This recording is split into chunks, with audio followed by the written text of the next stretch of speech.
प्रथम अनुरोध करी विद्यालय प्रधान शिक्षक महोदय एवं अन्य स्वास्थ्य केन्द्र चिकित्सक महोदय से जातीय जनक ये भारत वर्ष राष्ट्रनायक निकटने दुर्पुष्प अर्पण करेंगे।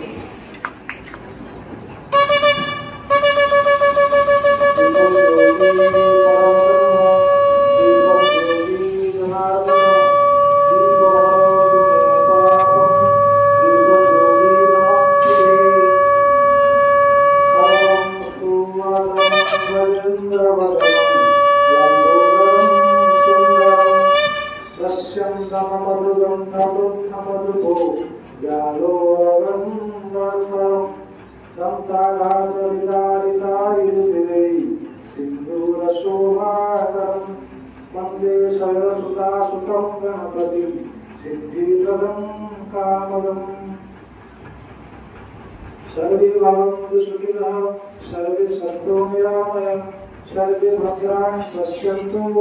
मा कश्चित् दुःखभाग् भवेत्। हरि ओम शान्ति शान्ति शान्ति।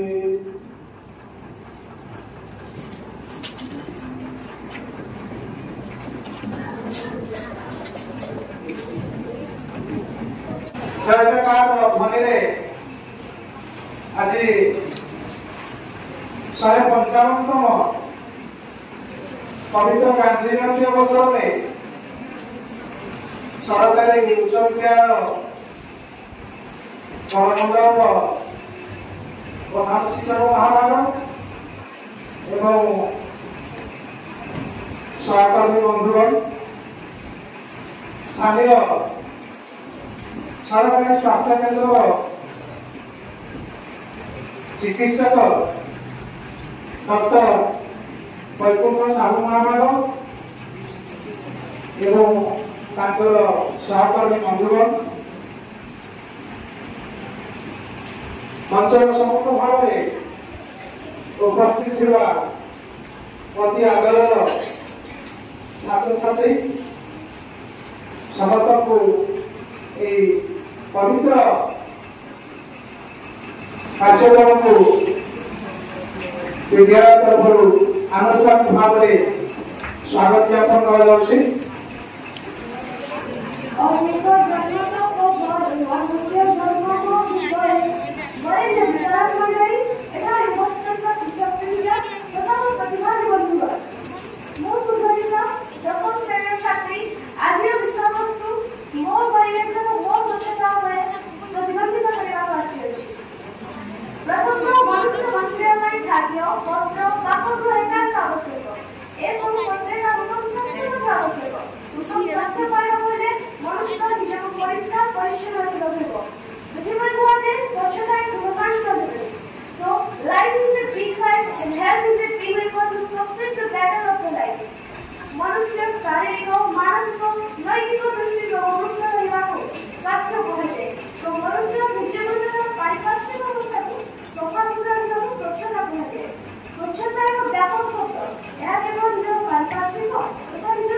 आज सभ्य समाज निजर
समझते हैं और उसका मतलब भाई लोग होने वाले और सारी को है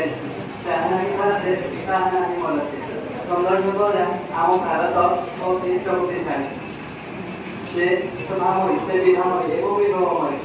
हमारा भारत आम भारत वर्ष एक अन्यतम सन्तान सुधीर महात्मा गांधी गांधी थे स्वच्छता प्रेमी आम सौंदर्यमय भारत वर्ष को आवर्जना मुक्त करी एक स्वच्छ भारत गठन कर मूल लक्ष्य से मौलिक शिक्षा स्वच्छता एवं ग्राम सफाई को एक स्थान देते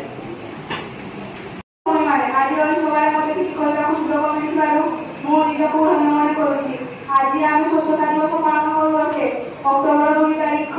गांधी जयंती दिन स्वच्छता दिवस पालन करा जाए गांधीजी थे प्रकृति प्रेमी और स्वच्छता प्रेमी तेणु नरेंद्र मोदी 2014 मसीहा ठारू अक्टोबर 2 तारीख को स्वच्छता दिवस रूपे पालन कर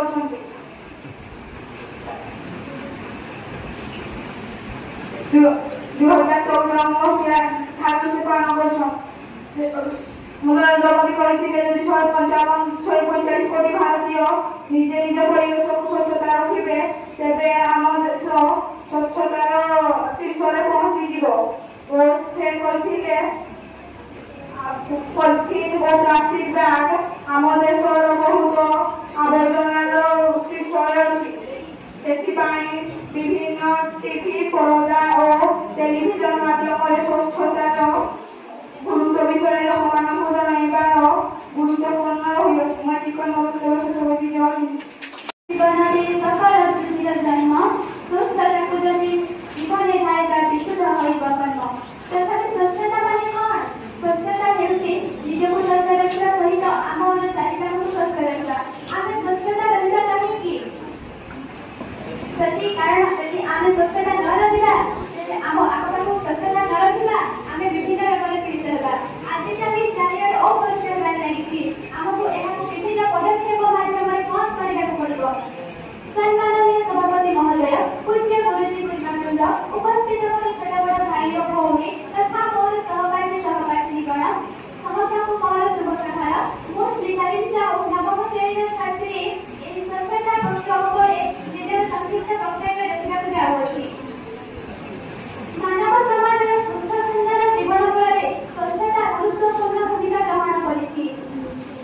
ଏହା ସମ୍ପୂର୍ଣ୍ଣ ସତ୍ୟରେ ସ୍ୱଚ୍ଛତା ସର୍ବାଣୁ ହୋଇଥାଏ स्वच्छता उत्तम परिचालनार प्रतीक अटे महात्मा गांधी कहते स्वच्छता स्वाधीनता काल मध्य अधिक गुरुत्वपूर्ण अटे तेणु से सर्वदा सुस्थ भारत और सुस्थ समाज गठन प्रति सचेतन थे स्वच्छता एक भल अभ्यास से घर हो अथवा कर्मक्षेत्र विद्यालय कॉलेज होटेल विमानबंदर इत्यादि स्थान हो यह प्रत्येक देशरे साहू महोदय से आसी गांधी जयंती अवसर में स्वच्छता अवसर में पिलाମାନଙ୍କ निमंते अभिभाषण रखे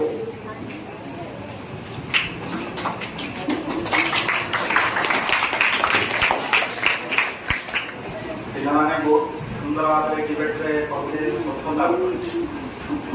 आमर स्वच्छता केवल बुझाए नहीं जे निज स्वच्छ रखा निज परिवेश को स्वच्छ रखा स्वच्छ पानी स्वच्छ पवन और स्वच्छ आलोक पिलाମାନେ कहू स्वच्छ आलोक कौन स्कूल में देखो केटा झरका लगे कौन पाई लगे आम तो भाई बोले का खाते से नेगेटिव कर लगे परिबो किंतु झरका कौन पाई लगे ता द्वारा हम सूर्य लोक स्वच्छ सूर्य लोक हम घर कर पाई तेणु हमको स्वच्छ पानी स्वच्छ पवन स्वच्छ आलोक और स्वच्छ परिवेश चार्टा जिन हमको ध्यान रखा गांधी जी स्वप्न जोटा था स्वच्छ भारत सुस्थ भारत से आगू आम अग्रसर हो समस्त स्वच्छ पानी कौन कर स्वच्छ पानी आम पानी को आजकल तो समस्त घर आक्वागार्ड लगे पानी को ब्लीचिंग पाउडर पकड़ स्वच्छ पानी पाई स्वच्छ पवन ପାଇଁ ଆମେ କ'ଣ କରିପାରିବା स्वच्छ पवन ପାଇଁ ଆମେ ଗଛ ଲଗାଇପାରିବା ଆମେ ପ୍ରତିବର୍ଷ କିଛିଟା ଗଛ ଲଗାଇବା ଚତୁଃପାର୍ଶ୍ୱରେ ଗଛ ଲଗାଇଲେ କ'ଣ ହବ ସମସ୍ତେ ପଡ଼ିଯିବ ଗଛ ଆମକୁ କ'ଣ ଦିଏ ଅମ୍ଳଜାନ ତାପରେ ଗଛ ପରିବେଶ ପାଇଁ କ'ଣ କରିପାରିବା ଆମ ପରିବେଶକୁ ସଫାସୁତୁରା ରଖିବା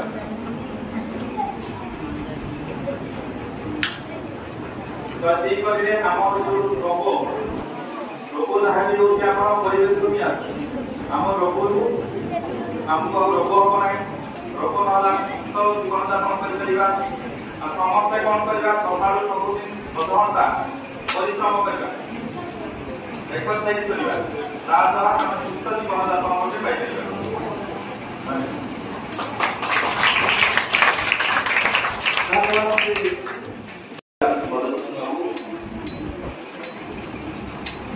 शिक्षा एवं शास्त्रीय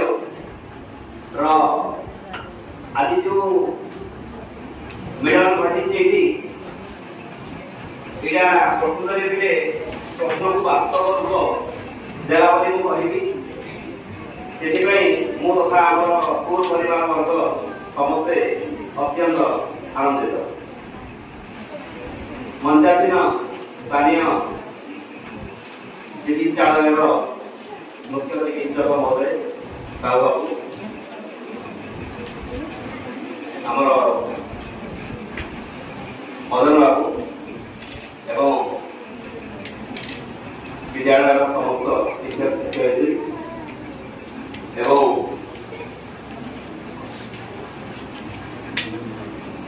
आमर चिकित्सालय अन्य सदस्यवृंद तथा आगे बसवा आदरणीय छात्र छात्री मैंने आज एमती गोटे दिन जोटा कि आमको गोटे उत्साहित करेगा प्रेरणा जोगेगा जे शिक्षा सहित स्वास्थ्य जदि समन्वय चलो आम गोटे सुस्थ समाज गठन कर गोटे सुस्थ समाज गठन करने शिक्षा जेमिति आवश्यक स्वास्थ्य सेमिति आवश्यक आमर बाबू जो निर्देशन देले स्वास्थ्य उपरे तुम्हारे पिलाने कथा को पढ़ुच पढ़ा जाऊँगी किंतु तुम्हारे ठीक भाव में शुणुन कि शुणिले मन रखी पार मन रखिले पालन कर पार यहाँ बड़ा दुखर कथा कहीं शुणुन आज दिन महात्म कथा कहली पिला स्वच्छता बहु सारवर्तक तथ्य जोगाइले से जानते कहले तुम जो कही पार अंततः से धैर्य सहकारे शुण एवं जान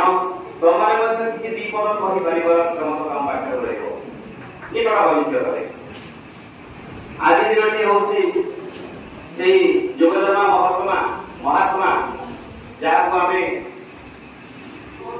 देशटा ये जो भाषण पत्र कहते गांधी गोपबंधु देश कहीं कहते गांधी गोपबंधु के माने गरीबे से सबुदिन अमर ही रही जहाँफल से पूजित हमें सबुदिन होती आगे निर्दिष्ट दिन आम पूजा करूँ जन्मदिनटा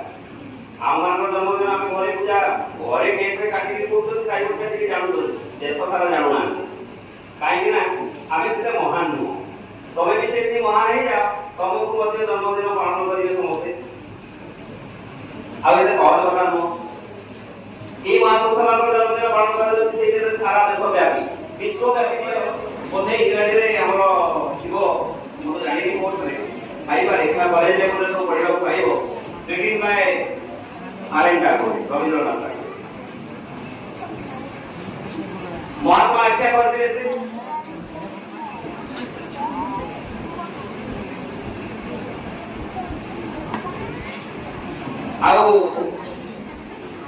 आज्ञा कहला जातीय जनक फादर ऑफ द नेशन से निश्चित लोक पदे भूषित करते निश्चित लोक जड़े स्वाधीनता संग्रामी से देशवा सुंदर हो ई कारण कथा पिलाने टी जानिबा दरकार बहु संघर्ष परे तांको उद्यमरे देश स्वाधीन होला 1947 मसिया अगस्त 15 तारिख 14 तारिख मध्यरात्रि एवं से महात्मा गुड़ी विद्या इति मोले मारी दिया गला तांको बड़ दुखर कथा 1948 मसिया जनवरी 30 तारिख जण तांकर